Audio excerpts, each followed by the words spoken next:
महाल news आपल्या आवडत्या चॅनलला लाईक करा आणि शेअर करा आणि सबस्क्राइब करा. त्यांच्या पाठीशी का ठामपणे उभं राहायचं आहे. मनोज दादांचा प्रामाणिकपणा, समाजावरच्या प्रत्येक बांधवावरती त्यांचं प्रेम, समाजासोबत निष्ठा. फक्त 2 मिनिटात मी तुम्हाला आपल्या जवळच्या जिल्ह्याचं तुम्हाला उदाहरण देतो. सगळेजण म्हणतात की मनोज दादा मॅनेज झाले, मनोज दादांनी अमुक पद घेतलं का, अमुक पैसे घेतले का. तर त्या हरामखोरांना मी सांगू इच्छितो की आपल्या समाजात 6 कोटी आहे. 6 कोटीपैकी फक्त तुम्ही 2.5-3 कोटी लोक पकडा की आपण दादांना फक्त 100-100, 200 रुपये जरी गोळा करून दिले तर 600 कोटी रुपये होतात. आजवर समाजाचा पैसा खर्च झालाय तो 10,000 ते 20,000 कोटीच्या घरात खर्च झालाय. मनोज दादांना पैसा गौण आहे. त्याचं एक जास्त उदाहरण, ताजं उदाहरण म्हणलं तर आपल्या लातूर जिल्ह्यातला रेणापूर तालुका. ज्यावेळेस आपण मुंबईला पदयात्रा ठरली होती, पदयात्रेला जायचं म्हणून, त्याच्या अगोदर दादांनी बऱ्याचशा कॉर्नर सभा घेतल्या. प्रत्येक तालुक्यात, प्रत्येक खेड्यात, प्रत्येक गावात, प्रत्येक वाड्यामध्ये सभा घेतल्या. अशातच रेणापूर तालुक्यातल्या लोकांनी दादांकडे गेल्याने त्यांनी सांगितलं की दादा आम्हाला तुमचा वेळ पाहिजे, आम्हाला तुमचा वेळ द्या. दादांनी वेळ दिला. त्या लोकांनी सभेसाठी पैसे गोळा करायला सुरुवात केली आणि त्या बांधवांनी जवळपास 35 लाख रुपये गोळा केले. 35 लाखातला खर्च हा केवळ सभेसाठी झालेला हा 10 लाख होता. 25 लाख शिल्लक राहिले. 25 लाख शिल्लक राहिल्यानंतर ज्या वेळेस आपण मुंबईला निघणार होतो त्यावेळेस ते 2 दिवस अगोदर दादांकडे आले. 17 तारखेला दादांकडे आले आणि ज्या घरामध्ये, ज्या भिंतीमध्ये जी गोष्ट घडली त्यावेळेस मी तिथं स्वतः होतो. ते शिष्टमंडळ तिथलं आलं. त्यांनी दादांना सांगितलं की दादा हे 25 लाख रुपये तुम्हाला आम्हाला द्यायचे. त्यावेळेस दादांनी त्या पैशाकडे बघितलं सुद्धा नाही आणि दादांनी सांगितलं की इथून पुढे हे पैशाचे प्रकार किंवा पैसे माझ्याकडे घेऊन यायचे नाहीत. एक काम करा, ज्या ज्या गावातून तुम्ही पैसे गोळा केले त्या त्या गावातल्या लोकांसाठी तुम्ही गाड्या करा. त्या गाड्यामध्ये तांदूळ भरा, पीठ भरा, गहू भरा, पाण्याच्या बाटल्या भरा, त्यांना चहा पत्ती द्या आणि त्या गाड्या मार्गस्थ करा मुंबईला येण्यासाठी. माझ्यासारख्या सर्वसामान्याला माणूस किती प्रामाणिक आहे त्याचं जागतं दुःख उदाहरण आहे. पण तुमच्या आमच्यासारखा जर त्या ठिकाणी असता तर 5-25 लाख रुपये घेऊन आपलं जे अमुक घर, गाडी, बंगला घेऊन रिकामा झाला असता. पण दादांना विचारणारं कोण आहे. त्या लोकांनी स्वतःहून खुशीनं ती लोक आलती द्यायला. दादांना घ्यायला अडचण नव्हती, त्या लोकांना द्यायला अडचण नव्हती. पण बंद सुद्धा त्या योद्ध्यानं आपल्या त्या पैशाला बघितलं सुद्धा नाही, हात सुद्धा लावला नाही. हा त्याचा पहिला प्रामाणिकपणा. दुसरी गोष्ट, जसं की प्रशांत भाऊनी सांगितलं की आज सुद्धा माणूस नागवाय, खरंच नागवाय. आज सुद्धा दादांच्या घरचे 200-250 रुपये, 300-400 रुपयांनी लोकांच्या शेतात रोजान जातात. आजपर्यंत दादांनी मला वाटत नाही की तेलाची पिशवी सुद्धा घरी दिली असेल. आणि त्या त्या माणसावर, त्या योद्ध्यावर हे वारंवार, हे जे राजकीय कुत्रे आहेत हे वारंवार टीका करत आले. त्याच्यामुळे मला आज त्यांच्यावर बोलावं लागतंय. वारंवार दादांवरती आरोप करणं, त्यांच्यावरती संशय घेणं, समाजामध्ये दुफळी निर्माण करणं. त्यामुळे आज मी थोडंसं त्यांच्यावरती बोलू इच्छितो. छत्रपती शिवाजी महाराजांनंतर ज्या वेळेस आपण मुंबईला निघालो होतो, मुंबईमधल्या नगरमधील मुस्लिम बांधवांनी दादांची ज्या ठिकाणी सोय केली होती, वाहनं ती सोय होती ती मदरशामध्ये सोय होती. आणि छत्रपती शिवाजी महाराजांनंतर अंगावर काटा येतो सांगताना तुम्हाला, छत्रपती नंतर पहिल्यांदा त्या मदरशावर भगवे झेंडे फडकले गेले. मग मुस्लिम बांधवांनी ज्या आपल्या मनोज दादांसाठी भगवे झेंडे फडकवले, आपल्या समाजाचा झेंडा फडकवला, ते झेंडे बघून जे राजकीय पिल्लावळाची कुत्री जी फडफड करतायत, दादांवरती बोलतायत, त्यांनी स्वतःच्या मनाला प्रश्न विचारावा की बाबा संघर्ष योद्धा हा खरंच कितपत प्रामाणिक आहे. बरीचशी मागून दारातून येणारे पिल्लावळ म्हणतात की जरांगे पाटील हे शरद पवारचा माणूस आहे. अरे शरद पवारचा कसा माणूस असू शकतो. ज्या वेळेस कालच्या 3 दिवसापूर्वी गेल्या आठवड्यात शरद पवारनी एक भूमिका मांडली, 50% आरक्षण जे आहे त्याची मर्यादा वाढवावी, 75% पर्यंत न्यावी आणि 75% आरक्षण द्यावं. अरे तू 75 नाही, तू 100%ची मागणी कर. पण संघर्ष योद्ध्याची मागणी काय आहे, 50%च्या आतील ओबीसीतून आरक्षण मागतायत. मग मला सांगा, ज्या वेळेस जरांगे पाटील एक म्हणतायत की आम्हाला ओबीसी मधून आरक्षण द्या, शरद पवार म्हणतात की 75%ची द्या, तर त्या हरामखोरांनी स्वतःच्या मनाला विचारलं पाहिजे की बाबा ही खरंच शरद पवारचा माणूस आहे का. ज्यावेळेस शरद पवार अंतरावाली देतात, हिरीदुरी एका, शरद पवार छक्का, ह्या घोषणा दिल्या जातात, त्यावेळेस तुम्हाला दिसलं नाही का की बाबा हा शरद पवारचा माणूस आहे. त्यानंतर एक त्यांचा म्हणतो की एकनाथ शिंदेचा माणूस आहे, एक काही दिवसांनी म्हणतो की ही भाजपचीच खिळी आहे. नेमका ह्यांचा पण दादाच्या प्रामाणिकपणामुळे, निष्ठेपणामुळे ह्यांना बी मेळ लागणार झालाय की बाबा ही माणूस नेमका हाय कुणाचा. पण त्यांना मी सांगू इच्छितो की मनोज दादा, संघर्ष योद्धा जरांगे पाटील फक्त आणि फक्त गरजवंतांचे.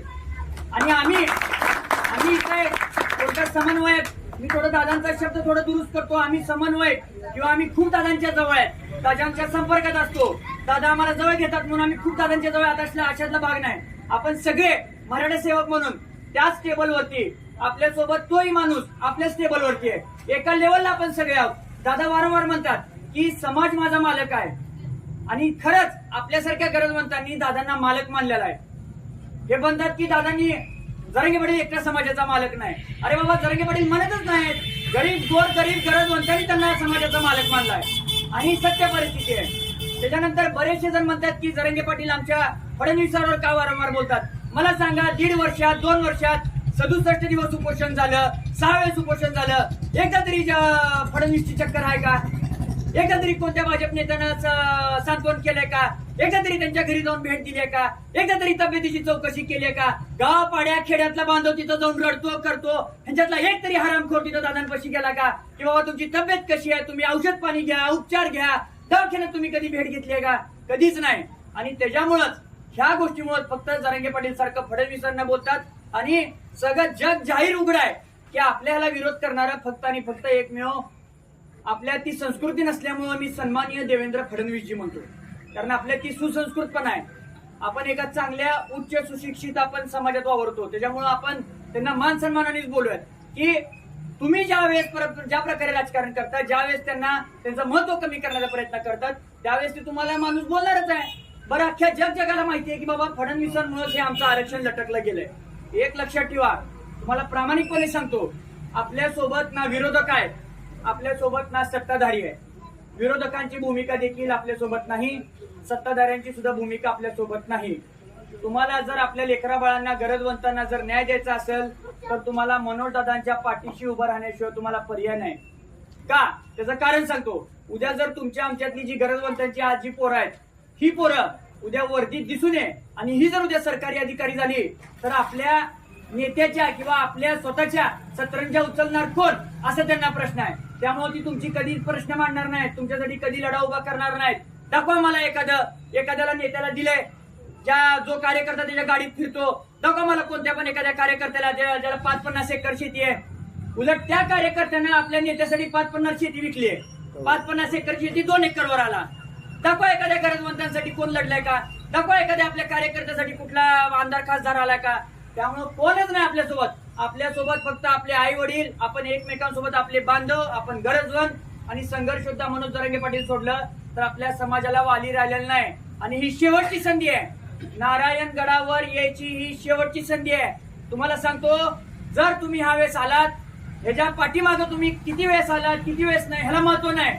ह्या दसरा मेळाव्याला आपलं येणं का बरं महत्वाचं आहे? ह्याच्या अगोदर प्रत्येक पक्षाचा, प्रत्येक पक्ष प्रमुखाचा, प्रत्येक नेत्याचा, प्रत्येक पक्षाच्या कार्यकर्त्याचा मेळावा झालेला आहे आणि त्याला गर्दी होती मराठ्यांची. पण हा दसरा मेळावा असा असणार आहे की दसरा मेळावा सुद्धा मराठ्यांचा आणि गर्दी सुद्धा मराठ्यांचीच असणार आहे.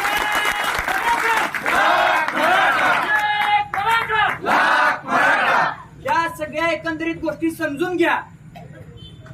जर आपल्यात काही गटतट असतील, कोण अमुक पक्षाचा कोण तमुक पक्षाचा, हा लढा गरजवंतांसाठी, फक्त गरजवंतांसाठी म्हणतो मी, हा लढा आपला यशस्वी होईपर्यंत कृपया मी तुम्हाला कळकळीची विनंती करतो की तुम्ही ह्या वेळेस तरी दादांच्या पाठीशी ठामपणे उभं राहा, दादांचे हात बळकट करा.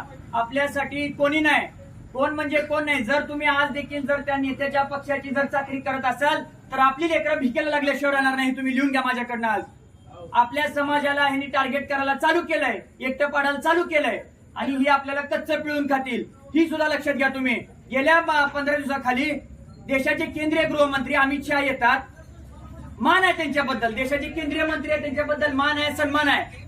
पण तुम्ही अखंड देशाचे, अखंड भारताचे तुम्ही गृहमंत्री आहेत आणि तुम्ही इथं येऊन म्हणता की मराठ्यांचं आंदोलन गुजर पटेल प्रमाणे आम्ही गुंडाळू. मला त्या तेरच्या माध्यमातून मला अमित शहाना सांगायचंय, इतिहासाची पानं जरा चाळून घ्या. अशा अनेक शहा, अशा बड्या बड्या बादशाला ह्याच मातीत ह्या मराठ्यानं काढलेला आहे. हे तुम्ही विसरू नका, इतिहासाची पानं चाळा तुम्ही. त्याच्यामुळं तुम्ही समाजामध्ये किंवा 2 समाजामध्ये तेढ निर्माण करायचं काम तुम्ही तुमच्या राजकीय फायद्यासाठी तुम्ही करू नये, अशी मला तेरमधून त्यांना विनंती करायची आहे. मी काय खूप मोठा माणूस नाही, पण एक मराठा सेवक म्हणून मला त्यांना सांगू इच्छितो की कुठल्याही जाती धर्मामध्ये तुम्ही तेढ निर्माण करू नये. तुम्ही सगळ्यांना एकोप्याने घेऊन, तुम्ही केंद्रीय गृहमंत्री आहात, तुम्ही एकोप्याने घेऊन तुम्ही चाललं पाहिजेत आणि सगळ्याला समान न्याय दिला पाहिजे. काल जे न्याय दिला, धनगर बांधवांचा आरक्षणाचा लढा मार्गी लागला. काल 15 जाती ओबीसी मध्ये टाकल्या. धनगर बांधवांना 1000 नाही 2000% जरांगे पाटलांनी पाठिंबा दिलेला आहे आणि जरांगे पाटलांच्या ह्या भीतीमुळेच खरं तर धनगर बांधवांना सुद्धा ते यश मिळालेलं आहे. धनगर बांधवांना यश मिळण्याचं कारण म्हणजे त्यांनी धास्ती घेतली जरांगे पाटलांची आणि मताच्या ह्याच्यावरती फक्त धनगर बांधवांना त्यांनी ते केलं. त्यांचं अभिनंदन आहे. 2000% धनगर बांधव एसटी मध्ये गेलेच पाहिजेत, ही सुद्धा पाटलांची पहिल्यापासून भूमिका आहे. पण देताना न्याय देताना एका जातीला एक न्याय, दुसऱ्या जातीला एक न्याय, ह्या पद्धतीचं तुम्ही ज्या पद्धतीचं राजकारण करताय त्याला सर्वसामान्य गरजवंत आता बघून शहाणा झालाय. त्याच्यामुळे बऱ्याचशा अशा गोष्टी आहेत. दादांबद्दल मी तुम्हाला बऱ्याचशा गोष्टी सांगू शकतो, आपल्याला वेळ पुरणार नाही. त्या माणसाचा प्रामाणिकपणा, बरं तो लढा का आजचा नाही, 2009 पासूनचा लढा आहे. 2009 पासून कित्येक पैसे दादांना छापता आले असते, कित्येक पैसे त्यांना कमवता आले असते, पण आज देखील त्यांच्या घरावरच्या पत्राला मोठे मोठे भोक आहेत. कशासाठी, कुणासाठी आणि का बरं त्याग आहे एवढा? आज सुद्धा त्यांच्या मुली, दादांच्या मुली जे आहेत ते जिल्हा परिषद शाळेत शिकतात. का शिकतात त्याचा प्रश्न प्रत्येक गरजवंतांनी आपापल्या मनाला विचारा. दादांवरती जे 2-4% आपल्यातले असतील, बाहेरचे असतील, जे दादांवरती बोलतायत त्यांना ह्याचं उत्तर द्या की आमचा संघर्ष योद्धा कसा प्रामाणिक आहे, आमचा संघर्ष योद्धा कसा निष्ठावंत आहे. आणि एक लक्षात ठेवा, गेल्या लोकसभेला दादांनी आपल्याला सांगितलं होतं की नांगर लावायचा आहे. आपण फक्त उभा नांगर लावला, पण ह्या विधानसभेला पहिला सकट आडवा नांगर सुद्धा आपल्याला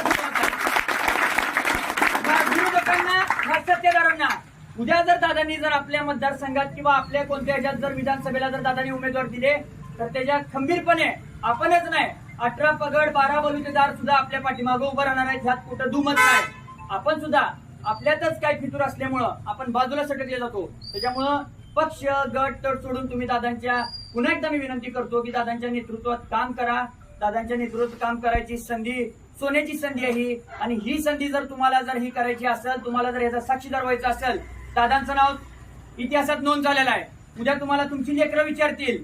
विश्व विशाल न्यूज आपल्या आवडत्या चॅनलला लाईक करा आणि शेअर करा आणि सबस्क्राईब करा.